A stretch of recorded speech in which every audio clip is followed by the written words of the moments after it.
표시라는 것은 의사 표시가 일치하지 않고 일치하지 않는 것을 표의자가 알고 있는 것, 표의자만 알고 있는 것이 아니고 상대방의 양에 짜고 한 것을 뭐라 한다? 통정 허위 표시다. 이렇게. 그런데 우리가 첫 번째 뭐가냐면 은닉행위가 있어요. 그래서 갑하고 을하고요 증여를 하고 싶은데 거짓말로 매매계약을 체결한다 이런 말이죠. 그러면 이 거짓말 매매계약을 가장매매로서 무효라고 하는 것이고요. 그 다음에 실제로 두 사람이 하기로 합의한 증여는 은닉행위로서 유효가 되죠. 그래서 등기를 할 때는 가장매매를 원인으로 등기를 하겠지만은 그래도 이 등기는 증여의 등기로 봐준다. 그래서 이 등기를 뭐라고 한다? 실체 관계의 부합으로서 유효가 돼서 을이 소유자가 되고요. 을이 이것을 병한테 처분하면 병은 선, 악을 불문하고 소유권을 취득하고 병이 악이어도 소유자죠. 그래서 갑이나 을은 병 명의의 등기의 말소를 청구할 수가 없고 그 다음에 이 악의의 병이 악의의 정악에 또 처분한다. 그래도 병은 이미 소유자죠. 엄폐물의 법칙에 의해서 정은 선이 악의를 불문하고 뭐란다? 소유권을 취득한다. 왜 그러냐? 갑이 A로부터 돈을 빌렸는데 강제집행을 면탈하기 위해서 을하고 짜고 을 명의로 등기를 빼돌리죠. 갑과 을 사이에서는 언제나 무효, 언제나. 그래서 을은 소유자가 아니고 갑이 소유자다. 그러면요 A는 어떻게 한다? A는 비록 갑이 소유자일지라도 등기는 을 앞으로 되어 있기 때문에 경밀할 수 있다 없다? 없다.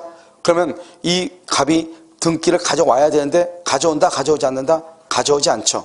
그럼 어떻게 한다? A는 갑을 대위해서 을 명의의 등기를 말소하든지 또는요 갑은 A는요 직접 을을 상대로 채권자 취소권을 행사를 해서 그래서 갑과 을 간의 계약을 취소하고 등기 명의를 갑 앞으로 원상 회복을 시키든지 해야 된다. 알겠죠? 그래서 우리는 뭐라고 표현한다? 통정 허위 표시에 의하여 무효인 경우일지라도 채권자 취소권의 대상이 될 수 있다. 그런데 이 채권자 취소권은 이중 매매의 경우는 된다 안 된다? 안 되고 채권자 취소권은 반드시 어떻게 한다? 재판상으로만 행사를 해야 되는 것이다. 강제집행을 면탈한다는 것은 사익이고 103조 위반이 아니므로 그래서 반환을 청구할 수 있죠. 그래서 갑은 을과의 가장매매 통정 허위 표시를 철회할 수는 있다. 철회할 수 있는데 을이 만약에 이미 제3자 선의의 제3자에게 처분했다. 그러면 그 철회를 가지고 선의의 제3자에게 뭐하지 못한다? 대항하지 못한다. 그 다음에 갑과 을 간의 가장매매는 무효이다. 무효의 3대 원칙 처음부터 당연히 효력이 없다. 따라서 채무 불이행이 나올 수 있다 없다? 없다. 그래서 갑은 을에게 을은 갑에게 가장매매를 원인으로 손해배상을 뭐 할 수 없다? 청구할 수 없다. 그 다음에 이 을이요 이것을 병한테 처분한다. 그러면 병은요 선인 경우 소유자가 되고 악인 경우 소유자가 아니죠. 병이 선인 경우 소유자죠. 엄폐물의 법칙에 의해서 정은 뭘 불문하고 선, 악을 불문하고 소유자가 되고 병이 악이이다. 그 다음에 정은 누구일 때? 선일 때 소유자. 그 다음에 병의 제3자의 3대 원칙이 있죠. 제3자의 선의는 추정된다. 따라서 제3자가 선의가 아니고 악이라고 하는 사실은 누가 증명한다? 무효를 주장하는 갑. 무효를 주장하는 갑. 제3자는 선의이기만 하면 된다. 제3자가 선의인데 과실이 있거나 선의인데 무과실일지라도 소유권을 취득하고 제3자가 갑과 을 간의 계약이 통정 허위 표시로서 무효라고 말할 수 있다. 주장할 수 있다. 왜? 무효는 누구든지 주장할 수 있기 때문이다. 이렇게. 그 다음에 여기서 이제 우리가 실질적 주체무자하고 형식적 주체무자가 있다. 그래서 형식적 주체무자가 상대방과 양해하에 대출을 받았다. 그러면 그런 경우는 대출금 채무자로서 책임을 진다 안 진다? 안 진다. 이렇게. 그 다음에 우리가 제3자가 중요하다. 제3자는 당사자는 안 된다. 당사자의 상속인, 포괄, 승계인은 제3자가 될 수 없다. 그 다음에 지위를 이전받은 자도 제3자가 될 수가 없다.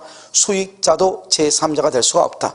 그 다음에 채권의 가장양도, 그러면 가장양도 거짓말 양도하기 전에 이미 채권이 있었다.